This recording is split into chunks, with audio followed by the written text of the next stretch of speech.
What's going on, guys? We are back. The EU RLCS has begun. The European Open #1 is done and dusted. So let's go over the biggest winners and losers of that event. We're going to show a little replays in the background. This is 100% versus KCorp Game 3. We'll see if we will show a little bit of Game 5 as well if this video goes long.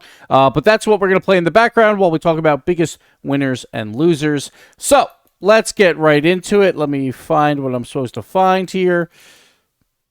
Boom. There we go. We figured it out. All right. So, biggest winners and losers. You have to begin, and this is why we have a replay like this up, 100%. You got to talk about them. They made it to top 4 and did so pretty convincingly. Like, maybe they had a little bit of a weaker part of the bracket, but that's mostly because of their placement games and how well they did there on the Friday show. 100%, like, I felt like Acro popping off. Rezi had his moments. Luis P, I'm not sure how to pronounce it. We pronounce it both ways. He had fantastic clips as well. 100% well done to them. Top 4 finish is absolutely huge in the European region. It was the first top 4 for Acro and Luis P. So massive congrats to them. Now do it again. That is the hardest thing in the European region, to do it twice. 100%, my kudos to you. You are my biggest winners of the entire weekend. Winners number 2, I'm going to have to go with KCorp, obviously. KCorp, they came into the show not knowing Pro Power Rankings. They probably don't really care that much about Pro Power Rankings, but we'll pop them up anyway. A unanimous number 1 by their peers. So I collected these Pro Power Rankings. 13 teams put in a form for the Pro Power Rankings. The 3 teams that didn't, and it's probably no fault of their own. Like, I just DM'd a random player out of these teams. They might have not even seen it. I believe it was Vitality, Gentlemates, and Start Point, I think, were the 3 teams that did not put in a ranking. And if you ranked yourself, then I just take that off the list, and it's a rank of 1 through 15. So every other team put KCorp number 1, and it showed. Throughout the entire tournament, they looked very, very dominant. Like, I think at times, they looked like they were playing down to their competition, and that's what worried me a little bit going into the finals, because I did pick Vitality. I was like, maybe Vitality has this, but at the end of the day, they had a tougher top 4 matchup. They prevailed there. And then in the finals, obviously just pure domination, 4-0. They did have to make 2 comebacks happen, so I expect, the Vitality versus KCorp matches to be a little bit closer in general going forward. But a 4-0, like in the grand finals for the first event, you cannot be happier than you are for KCorp, especially after last year, split 2, where the qualification process was very difficult for them. So kudos to them, my number 2 winners. Number 3 winners, I would have to go Ninjas in Pajamas. I know they didn't really play up to their level of play when they had to play against the top dogs, like a KCorp or Vitality, but I think they showed clearly that they are the number 3 team in Europe right now. They took down GK pretty convincingly. They look way better than Dig as well. So I think as of now, like outside of 100%, who's kind of like, can they do it again? There's still a lot of question marks around them. Ninjas, to me, look like the 3rd best team. Now, will they catch up to a KCorp or Vitality? We'll have to see. Right now, it looks like there is a pretty big gap there. So maybe they're not as big of winners as you might expect. But I do think that they're going to get better and better. And I do think they are going to challenge for a regional win. I could see them winning a regional. Like, if you had to put my feet to the fire, I'm going to give Ninjas 1 regional win. Like, if I had to bet 0 or 1, I'm going to say 1. I think that offense will pop off enough to get them an upset in a top 4 matchup, and they'll ride that through a grand finals. So, Ninjas in Pajamas, I think, look out for them come major time. I think they're going to be a very, very good team. So, yeah, watch out for them. Biggest losers. We're going to move on to this now. And Jorius. Got to talk about Jorius, and I guess also Dig and GK, like, in that boat. But first, we'll start with Jorius. 9 straight quarterfinal losses now. He went 0-5 last year in North America. And then on top of that, even the FIFA E World Cup, the Esports World Cup, 2 more quarterfinal losses as well there.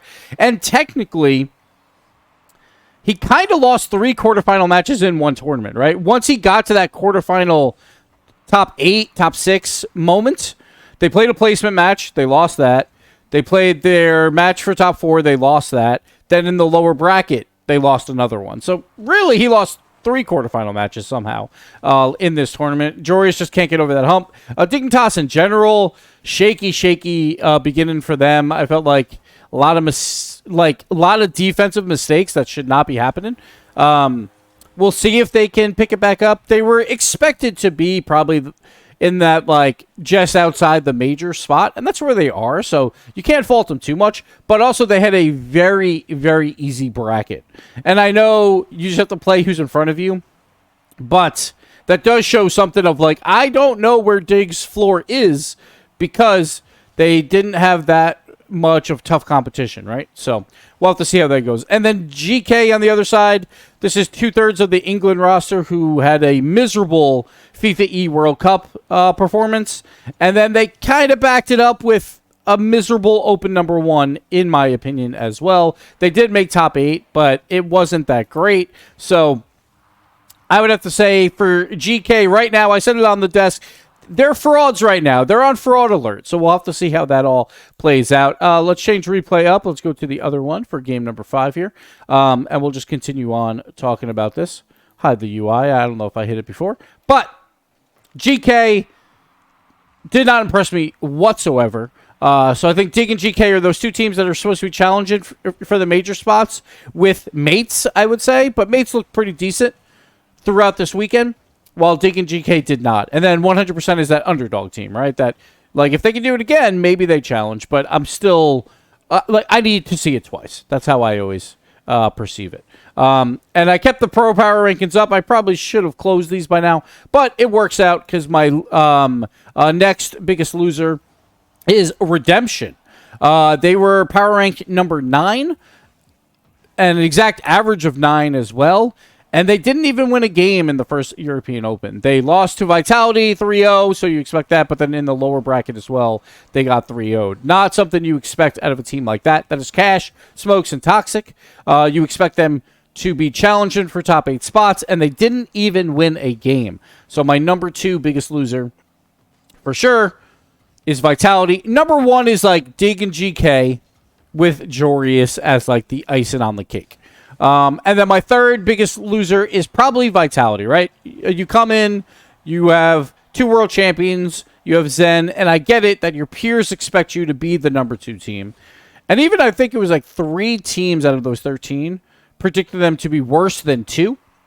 I believe there was a couple 3s and a 4 in there as well. So the peers are not as excited about this team, so this is why they're only the 3rd biggest loser. It's not a huge deal because they made grand finals. They're going to make the major, guys. Let's not worry about that. Like, we talked about it with the RLCS points, how they are now. Very likely, 20 points is going to be a pretty good spot. You'll probably very likely be a top 4 team with around 20 points, and they already have 10 of those, right? So they will be just fine. Vitality, though, getting 4-0'd by KCorp is not something they wanted to see. They also had a much easier top 4 matchup in 100%. So Vitality, they did what they had to do. They took down Ninjas earlier in the tournament as well. So they're clearly number 2, but I think they wanted to be closer to number 1 than they were. Like, if they challenge KCorp, it goes to Neo Tokyo, it goes to the final game, sure, whatever. It's not a huge deal. That's a coin flip matchup. But because it was a 4-0, because 2 of those were comebacks, it was just not that impressive out of Vitality right now. Again, I don't expect this to be a big issue. These things happen in Rocket League tournaments where a team gets hot and they just win 4 straight, right? That is going to happen. But still, I think Vitality wanted more for themselves. But still, it's grand finals, so you can't fault them too much. But that is my biggest winners and losers of the European Open. Who was your biggest winners and losers? Let me know in the comments below. Oh, I forgot. One more winner. I totally forgot. Myself. I casted, and it didn't go miserably, I would say. It wasn't perfect, but it was decent, I would say. It was decent. So we're going to work on that throughout the online shows. I will be casting more on the online broadcasts, and it's a work in progress. I think like my day 2 was much better than my day 1 until like the last 2 goals of day 2 I completely botched. But that's going to happen, right? So we'll try and cast some more. When we get to majors, I'll be back on the desk like as a mainstay. But for online stuff, we're going to try to experiment and have me cast in more. So I hope you guys enjoyed it. Let me know any criticisms below. And yeah, that'll do it for me. Thank you guys for watching. We'll see you in the next European Open number 2. I will be there. We'll see you there. Bye-bye.